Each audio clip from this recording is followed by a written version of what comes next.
एक बार की बात है। गौतम बुद्ध अपने शिष्यों के साथ एक गांव से दूर किसी बड़े नगर की तरफ जा रहे थे। गर्मी के दिन थे और रास्ता भी बहुत लंबा था। गौतम बुद्ध अपने शिष्यों सहित बहुत देर से चल रहे थे, जिस वजह से उन्हें प्यास बहुत लगी थी। वहाँ से कुछ ही दूरी पर बरगद के वृक्ष की एक घनी छांव थी। सभी लोग उस वृक्ष के पास पहुँच जाते हैं। महात्मा बुद्ध अपने शिष्यों सहित वृक्ष की घनी छाया के नीचे विश्राम करने लगते हैं। बहुत देर से चलने की वजह से सभी का गला प्यास से सूख रहा था। यह बात बुद्ध जानते थे। बुद्ध ने अपने एक शिष्य को कहा, आप इस बरगद की छाया से 20 कदम दूर जाकर बरगद की 2 बार परिक्रमा करके वापस आओ। शिष्य वैसा ही करता जैसा बुद्ध जी ने बोला।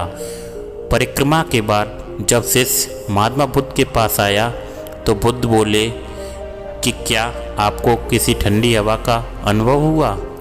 शिष्य बोला, हाँ महात्मा बुद्ध, उस उत्तर दिशा की तरफ से मुझे कुछ ठंडी हवा का अनुभव लगा। शिष्य की यह बात सुनकर महात्मा बुद्ध शिष्य से तुरंत बोले कि उसी दिशा में चले जाओ, जरूर वहाँ से कुछ ही दूर पर एक तालाब अवश्य मिलेगा। उस तालाब से सबके लिए पानी ले आओ। शिष्य उसी दिशा में जब कुछ दूर जाता है तो वहाँ सच में एक तालाब होता है।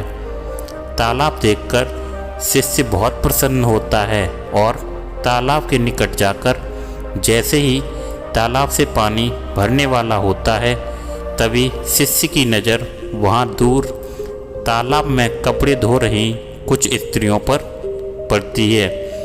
यह देखकर शिष्य मन में सोचते हैं कि यह पानी तो गंदा हो गया है, लेकिन जब शिष्य ध्यान से तालाब के पानी को देखता है तो अभी भी तालाब का कुछ पानी साफ दिखाई देता है। इतने में 2 बैलगाड़ी जोर से तालाब के किनारे से होते हुए निकल जाती हैं। बैलगाड़ी के पहिए तालाब की मिट्टी के ऊपर इतनी जोर से निकलते हैं कि तालाब के नीचे बैठी बहुत सारी मिट्टी तालाब के ऊपर आ जाती है, जिस वजह से तालाब का बचा हुआ पानी भी गंदा हो जाता है। यह देखकर शिष्य बिना पानी लिए क्रोध में महात्मा बुद्ध के पास वापस आ जाता है। शिष्य बड़े ही निराशा भाव से महात्मा बुद्ध को ये सब बातें बता देता है।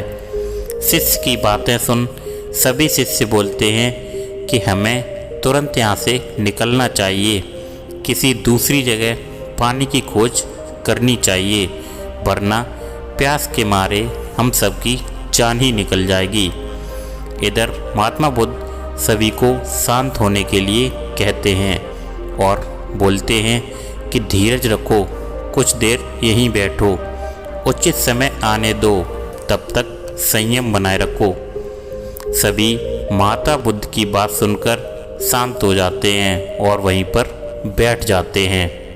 कुछ समय बीत जाने के बाद महात्मा बुद्ध फिर से अपने शिष्य को उसी तालाब से पानी लाने के लिए कहते हैं। शिष्य बिना कोई सवाल किए उसी तालाब से पानी लेने के लिए फिर से चला जाता है। तालाब की हालत देखकर शिष्य को यकीन ही नहीं होता। तालाब का पानी पूरी तरह से साफ हो चुका होता है। यह देखकर शिष्य बहुत खुश होता है और पानी भरकर महात्मा बुद्ध के पास आ जाता है। सभी पानी पीकर अपनी प्यास बुझा लेते हैं, लेकिन अभी भी सबके मन में एक सवाल था कि आखिर यह चमत्कार हुआ कैसे?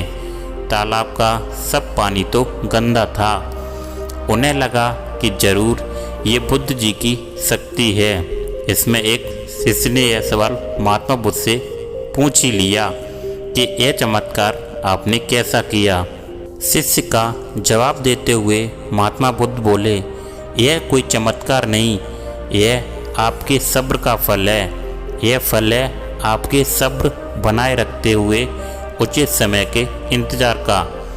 जितनी देर हम सब लोगों ने सब्र किया, उतनी देर तक तालाब के पानी के ऊपर तैर रहे सभी गंदे तत्व और मिट्टी तालाब के पानी के नीचे बैठ गई थी। फिर कुछ देर बाद शिष्य जब वहाँ तालाब के पास पहुँचा, तब तक दूषित कण नीचे बैठ चुके थे, जिस वजह से तालाब का पानी पहले की तरह साफ हो चुका था और तालाब साफ दिखाई दे रहा था। यदि उस समय आप लोगों ने सब्र ना किया होता और धैर्य ना रखा होता तो आप सब इतनी गर्मी में पानी की खोज में प्यासे रहकर शायद अब तक मृत्यु को प्राप्त हो चुके होते, क्योंकि यहाँ से अगला कोई तालाब है या नहीं, और होगा भी तो क्या उसका पानी साफ होगा या नहीं। इन सब कारणों से आप कभी प्यास ना बुझा पाते और प्यास से मर जाते।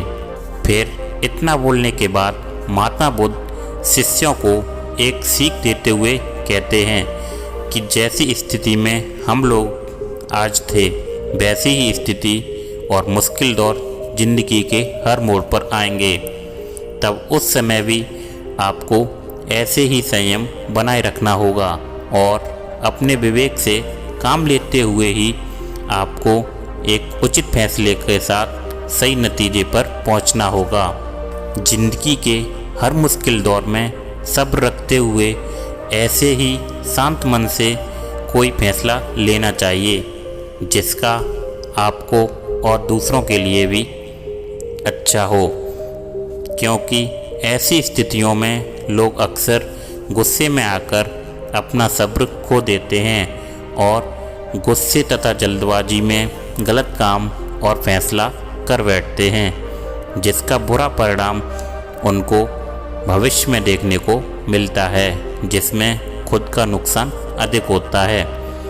कुछ परिस्थितियों में जहां हम सब्र बनाए रखते हुए उचित समय का इंतज़ार करते होते हैं, लेकिन लोग अक्सर यहीं पर अपना सब्र खो देते हैं और उचित समय आने का इंतज़ार नहीं करते, जिस वजह से उनको आगे चलकर दुख और मुश्किलों का सामना करना पड़ता है।